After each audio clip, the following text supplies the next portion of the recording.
ध्यान से सुनिएगा मेरी बात को। गाजा के अंदर इजराइल ने केमिकल हथियार इस्तेमाल किए और ऐसे केमिकल हथियार, इन्वेस्टिगेशन की रिपोर्ट से खुलासा हुआ कि ऐसे हथियार जिसमें 2500, अभी तक की रिपोर्ट में, इन्वेस्टिगेशन में साबित हुआ है कि 2500 फिलिस्तीनी वेपोराइज्ड हो गए हैं। आसान कर देता हूं, ऐसे हथियार, ऐसे केमिकल का इस्तेमाल किया है इजराइल ने गाजा के अंदर कि लोग भाप बन के उड़ गए, मिट गए, उनकी खाल हड्डियां पिघल गई। और भाई साहब, अल्लाह अकबर, हड्डियां, इंसान पूरी तरह से प्लास्टिक की तरह पिघल गया और जमीन पर बह गया। ऐसे केमिकल हथियार का इस्तेमाल इजराइल ने गाजा के अंदर किया। इसके अलावा यह बात आपको पता चली चुकी है कि इजराइल ने गाजा के अंदर नए नए हथियारों का टेस्ट किया, कई नए ड्रोन्स का टेस्ट किया, जिसको अब वेस्टर्न कंट्रीज खरीद भी रही हैं। समझ रहे हैं आप? मिडिल ईस्ट स्पेशल रिपोर्ट आप देख रहे हैं। चैनल को सब्सक्राइब करिए ताकि आपको मिडिल ईस्ट की जानकारी रोज मिलती रहे। इजराइल सीज फायर नहीं मान रहा है। पिछले 24 घंटे में इजराइल ने एक बार फिर से गाजा पर बड़े हमले किए, जिसमें 2 फिलिस्तीनी मारे गए और 8 से 10 घायल हैं। नेतन्याहू इस वक्त अमेरिका में है और उसका एक पॉइंट यह भी है कि गाजा के मुद्दे पर डोनाल्ड ट्रंप को नेतन्याहू मनाना चाह रहा है कि सेकेंड फेज सीज फायर का सेकेंड फेज अभी गाजा में शुरू मत करो। अब देखिए, हमास हथियार नहीं डाल रहा है, जिसका बहाना बनाकर इजराइल की फौज ने गज्जा पर पहले की तरह दोबारा से हमले करने की तैयारी शुरू कर दी है। आपको बता दूं कि इंटरनेशनल कोर्ट, क्रिमिनल कोर्ट ने अरेस्ट वारंट जारी किया है और लगभग दुनिया के सारे देश इस कोर्ट को मानते हैं। अब इन तमाम चीजों के बावजूद ये रही रिपोर्ट, आप देख सकते हैं, जो आपको ग्राफ नजर आ रहा है।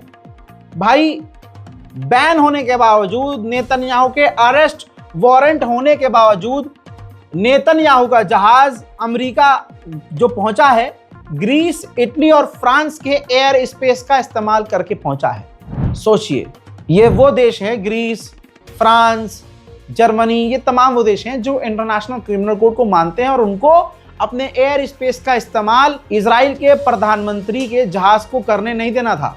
लेकिन यही इनका दोगला चेहरा है, जहां हमें समझ जाना चाहिए। आइए अब जर्मनी की पुलिस का भी कांड दिखाता हूं। ये देखिए, जर्मनी की पुलिस जो भी फिलिस्तीन के लिए प्रदर्शन कर रहा है, शांतिपूर्वक तरीके से सड़क पर उतर रहा है, उसको मार रही है, पीट रही है, केस कर रही है, जेल में डाल रही है। वेनेजुएला पर अमेरिका कब्जा हो चुका है और अब जो चीजें पहले थी अब नहीं रही हैं।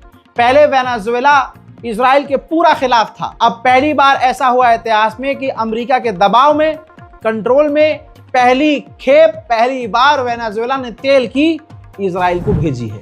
इजराइल की गवर्नमेंट लगभग फिलिस्तीनियों के लिए फांसी का कानून बना चुकी है और इजराइल की जेल अथॉरिटी ने फिलिस्तीनियों को फांसी देने की तैयारी शुरू कर दी है। गाजा के एक 5 साल के बच्चे को इलाज की जरूरत थी, जिसे बाहर इजराइल के अलावा गाजा से निकाल के कहीं और ले जाकर इलाज करवाना था, वरना उसकी जान खतरे में पड़ जाती। एंड मूवमेंट पर इजराइल ने उसको गाजा से निकलने नहीं दिया और वो 5 साल का बच्चा मौत के मुंह में चला गया। वहीं इजराइल सीज फायर के बाद वो तमाम चीजें कर रहा है। देखिए, गाजा के अंदर लगातार जो बची कुची टूटी फूटी इमारतें भी हैं, इजराइल उनको भी ढा रहा है। जर्मनी के बाद ऑस्ट्रेलिया की पुलिस दिखा रहा हूं। ये देखिए, जो फिलिस्तीनी रुमाल है, जी हाँ, जो ये चेक वाला रुमाल होता है, ये फिलिस्तीनी रुमाल कहा जाता है।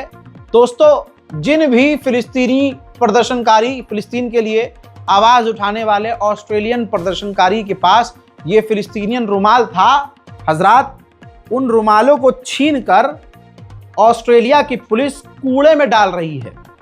आप देख रहे हैं, कूड़े में डालो, कूड़े में डालो। कितने कूड़े में डालोगे? कितनों के रुमाल कूड़े में डालोगे?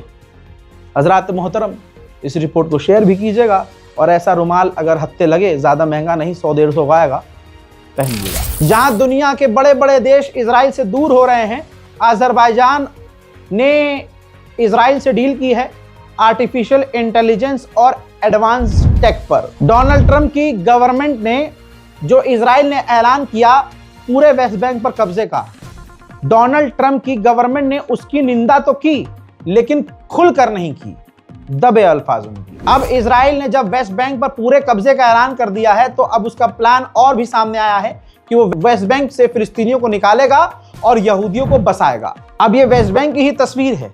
इजराइल ने लगातार वेस्ट बैंक में मकानों को, फिलिस्तीनी मकानों को तोड़ना शुरू कर दिया है। उधर इंडोनेशिया ने कंफर्म किया है कि तुरंत प्रभाव से, तत्काल प्रभाव से अपने 8000 सैनिक गाजा में भेजने को हम तैयार हैं। उधर इटली ने रहम दिखाया है। इटली 26 फिलिस्तीनी बच्चों को इलाज के लिए गाजा से बाहर ले गया है, यानी इटली ले गया है, इटली में ले आया है। नेतन्याहू ने जानबूझकर ऐसा खेल रचा कि हमास ने 7 अक्टूबर 2023 को हमला किया और करने दिया नेतन्याहू ने।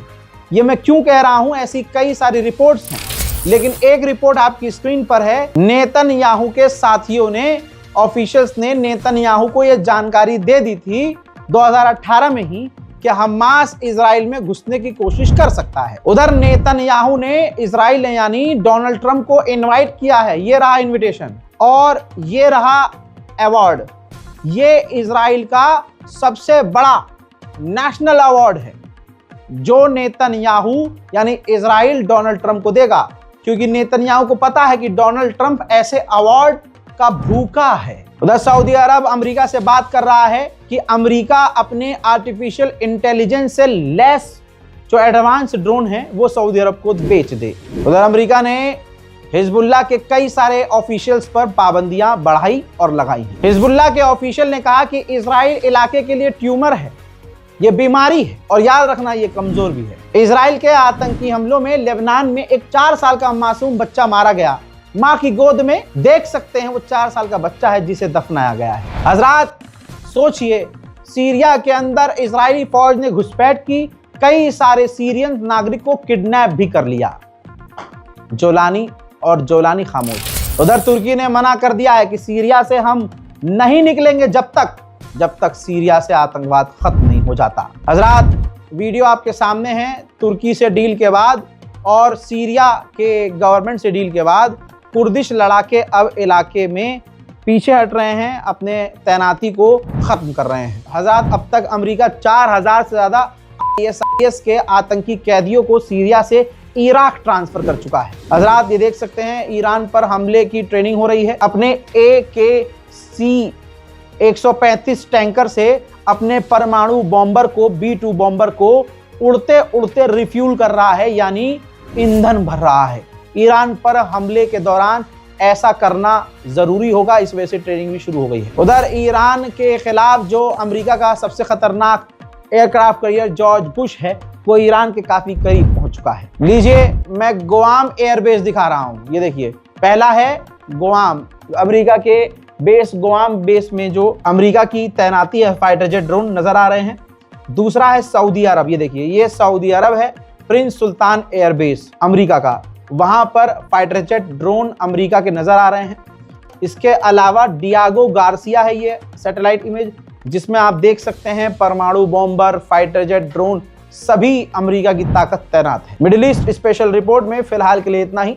चैनल को सब्सक्राइब कीजिए, वीडियो को शेयर कीजिए, दुआओं में याद रखिए। जय हिंद।